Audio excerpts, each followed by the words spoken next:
it was not with respect to Rob. I just injected Rob at the end. Okay. That because of the legalities. But I would prefer that, yes, that they live here. But if we can't find someone local who has the absolute best qualifications, then I don't want to pick somebody just because they fulfill a residency requirement. I understand that that's our charter, but by doing so, we are grossly limiting ourselves. Okay. But that's that's really all I can say. I would love for them to live here. Sure. And the charter says that they must live here. So if that is enforceable by the courts, then that's what, when we hire a new city manager, then that's what I'll stand by, because I will do what the citizens want us to do. That is my job on the council. And so it has to be done legally. It truly does.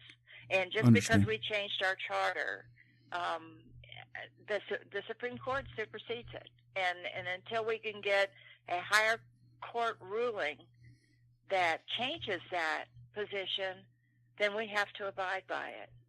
Do you think that this will the council will come together before the year end, or do you think it'll happen when the new council comes on? Do you have any opinion on that at all? Oh gosh, my hope is that it gets resolved quick. This is not good for this city. Right. But I just you're just one councilwoman, and you can't. Yeah. Yeah, and I understand. I just didn't know if you had an opinion. So.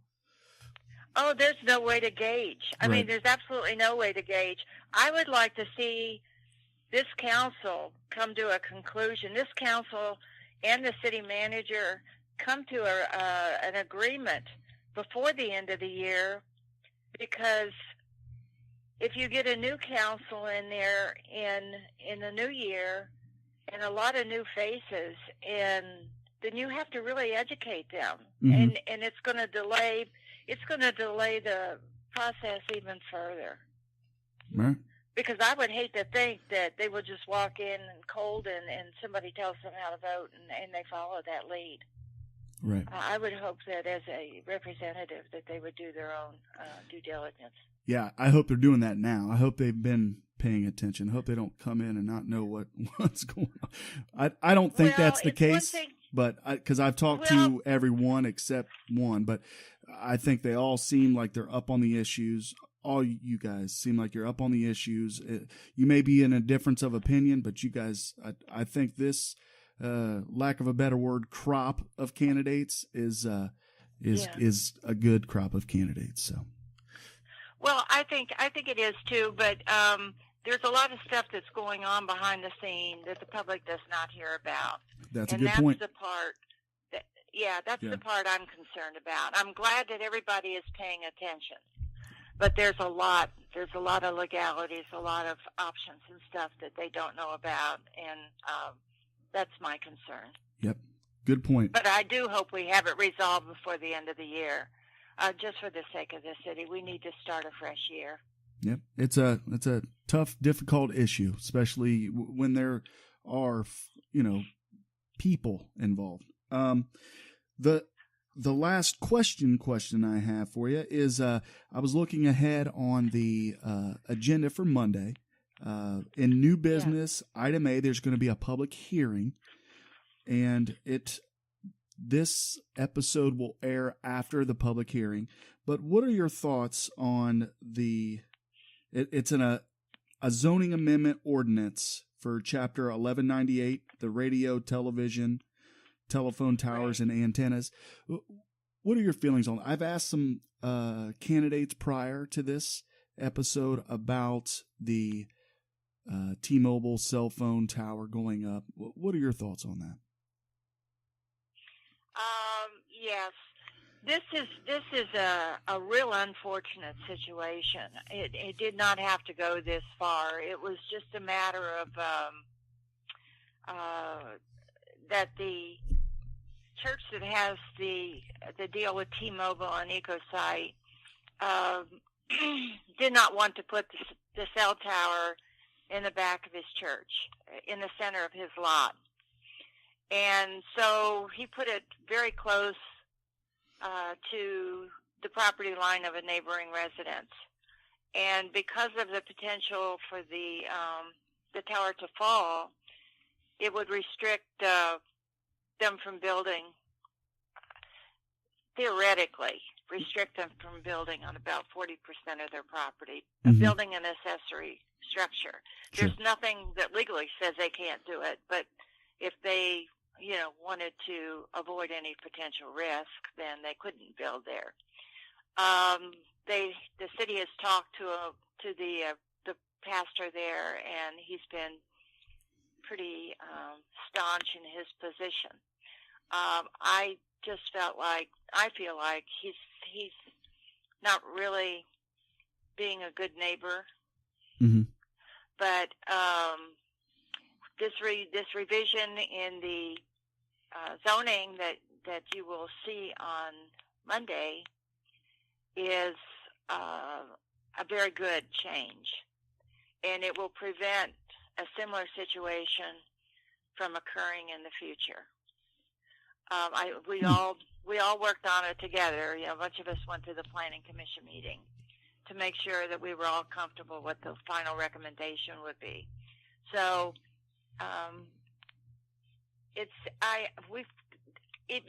it will not be retroactive for the current issue that's in the courts right now. Okay. But it will again prevent a similar situation from coming up, and we don't want to discourage phone and telecommunication companies from coming into town and providing the best coverage to our citizens. But we do want them to be mindful of the impacts to neighbors around where they do build their towers. Definitely. Before we end the podcast, is there anything you would like to tell the folks listening about yourself, your campaign? Anything? I do. Okay, I thought you were going to ask me about the number one issue in Huber Heights. Oh, I go ahead. What do you think the number one issue in Huber Heights is? Okay, I think public safety is our number one issue because it's the cornerstone of any vibrant community and affects everything, all matters in our city. And I think we need to continue our commitment to a high level of public safety to Huber Heights. Our police department has done a stellar job of keeping the impact of the drug epidemic at a lower level than most of the surrounding communities because they partner with neighboring communities and different task force. And I don't know if you know or not, but our fire division was the first in the area to carry Narcan. Mm-hmm. So they're helping to save lives. And now that we've opened our third fire station last year, we've seen a decrease in overall response time due to a better allocation of available fire and EMS personnel. And as I mentioned before, the Miami Valley Young Marines are doing a fantastic job of providing awareness of the opioid epidemic and creating a positive image for our students, our young people, and you see them everywhere. I'm so proud of them. And I've spent 8 months creating a Huber Heights Community Resource Guide that I'm distributing throughout our school systems, through churches, with the different social agencies I worked with, and in the library. I'm going to put it up on social media too. And it provides information on not only help with addiction, but also income-based assistance programs, crisis and support services, help with food and clothing, community health centers, free counseling programs. And so, I think with us working together as a community, the churches, the social organizations, our public safety, our schools. I think those are the reasons that even though we have a problem in Huber Heights, it's not as bad as it is in surrounding communities. Right. Right. Is there anything else you would like to let the voters or the listeners, citizens, anything you would like to tell them before we end the podcast? Yeah. I feel that Huber Heights is a sports-centric city, and I think you'd probably agree. And I think we should focus on upgrading our parks to make them accessible for everyone, and to promote future businesses, tournaments, additional revenue, and activities in our city. And to do this, I've identified a list of potential sponsors, donors, and grants to not only upgrade our parks, but I'd like to bring in an indoor sports facility so we can bring the revenue that's currently going to other places outside of the city, like action sports, and to bring it back to our community. And this is my vision for the future of Huber Heights, and I'm willing to work hard alongside, my fellow council members and city leaders to make it a reality. And I love our city. I'm entirely dedicated to moving our city forward and making it accessible to everyone. In only 18 months, I have proven my commitment to all of our citizens, not just those in Ward 5, and have been effective in moving initiatives forward. And if elected, I'll continue to work in the best interest of our city while remaining fiscally responsible. And I invite your listeners to visit electbyrge.com if you have any more questions about who I am. And I really, really appreciate the opportunity to be on your podcast, Matt. Thank you, Nancy. I appreciate you coming on, inspired and admired. All right, there it is, everybody. We went back in time. We listened to the conversation we had with Nancy Byrge, your at-large representative. Thank you for downloading this episode. Thank you for sharing with a friend. I hope that you continue to listen to these podcasts. I know many, many are, and I will try to improve upon these podcasts, and I hope you bear with me as we transition back to the Buckeye State, and we'll have better and better episodes coming up.